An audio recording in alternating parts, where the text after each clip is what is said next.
ഈശോ മിശിഹായിക്ക് സ്തുതിയായിരിക്കട്ടെ. പ്രത്യാശയുടെ തീർത്ഥാടകരായി ജൂബിലി വർഷത്തിലൂടെയുള്ള നമ്മുടെ യാത്ര മുന്നേറുകയാണ്. വലിയ ഇടയനായിരുന്ന ഫ്രാൻസിസ് മാർപ്പാപ്പ ഓർമ്മപ്പെടുത്തിയത് നമ്മൾ പ്രത്യാശയുടെ തീർത്ഥാടകരാണെന്നല്ലേ. ഈജിപ്തിൻ്റെ അടിമത്തത്തിൽ കഴിഞ്ഞിരുന്ന ജനം മോശയുടെ നേതൃത്വത്തിൽ കാനാൻ ദേശം ലക്ഷ്യമാക്കി യാത്ര ചെയ്തു.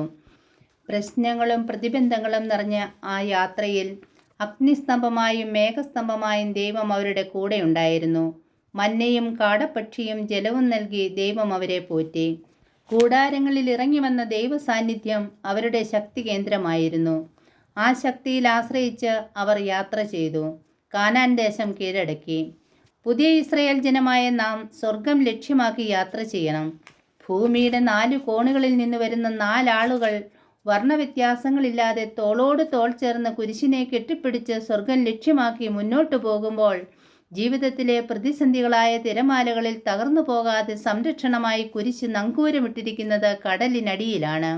അതെ, നാം പ്രത്യാശയുടെ തീർത്ഥാടകരാണെന്ന് ഉറക്കെ പ്രഖ്യാപിച്ചുകൊണ്ട് ഫ്രാൻസിസ് പാപ്പ 2025 ജൂബിലി വർഷമായി പ്രഖ്യാപിച്ചു.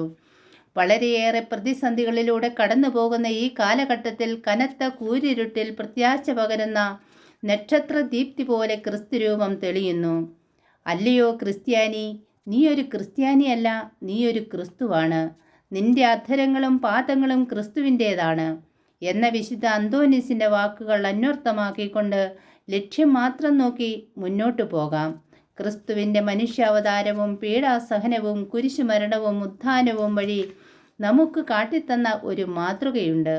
മനുഷ്യജീവിതം മരണത്തിൽ അവസാനിക്കാനുള്ളതല്ല, മറിച്ച് പിതാവായ ദൈവത്തിൻ്റെ സന്നിധിയിലേക്ക് എത്തിച്ചേരാനുള്ള മാർഗമാണ്. നാം ക്രിസ്ത്യാനിയാണെങ്കിൽ ക്രിസ്തുവിൻ്റെ പുനരുത്ഥാനത്തിലും വിശ്വസിക്കുന്നു. ഈശോ സ്വജീവിതത്തിൽ സഹനം ഏറ്റെടുത്തപ്പോഴും അന്ധന് കാഴ്ചയും ബധിരന് കേൾവിയും അടിച്ചമർത്തപ്പെട്ടവർക്ക് സ്വാതന്ത്ര്യവും നൽകാൻ ഈശോ ശ്രദ്ധിച്ചു. വിശുദ്ധ ലൂക്കായുടെ സുവിശേഷം 12:31 പറയുന്നു, നിങ്ങൾ അവിടുത്തെ രാജ്യം അന്വേഷിക്കുവിൻ.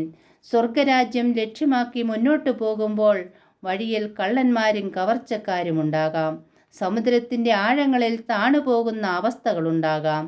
ക്രൈസ്തവ ജീവിതം സ്വർഗം ലക്ഷ്യമാക്കിയുള്ള തീർത്ഥാടനമാണെന്ന് മനസ്സിലാക്കിക്കൊണ്ട് വഴിയിൽ തകർന്നു പോകാതെ തിരുസഭയോട് ചേർന്ന് നിന്ന് പാപപരിഹാര മാർഗങ്ങളാകുന്ന വിശുദ്ധ കുർബാന, കുമ്പസാരം, പ്രാർത്ഥന, വിശ്വാസം, വിശുദ്ധി ഇവയെ മുറുകെ പിടിച്ചുകൊണ്ട് മനുഷ്യായുസ്സ് 70 ഏറിയാൽ 80 ഈ വസ്തുത മനസ്സിലാക്കിക്കൊണ്ട് പുൽക്കൊടിക്ക് തുല്യമായ ഈ ജീവിതത്തിൽ സ്വർഗം ലക്ഷ്യമാക്കി പ്രത്യാശ കൈവിടാതെ മുന്നേറാം. ദൈവസ്നേഹത്തിലും പരസ്നേഹത്തിലും ജീവിക്കാൻ പരിശ്രമിച്ചുകൊണ്ട് അതിനായി പ്രാർത്ഥിച്ചുകൊണ്ട് പരിശ്രമിക്കാം. സർവേശ്വരൻ നമ്മെ അനുഗ്രഹിക്കട്ടെ. ജയ് ക്രൈസ്റ്റ്.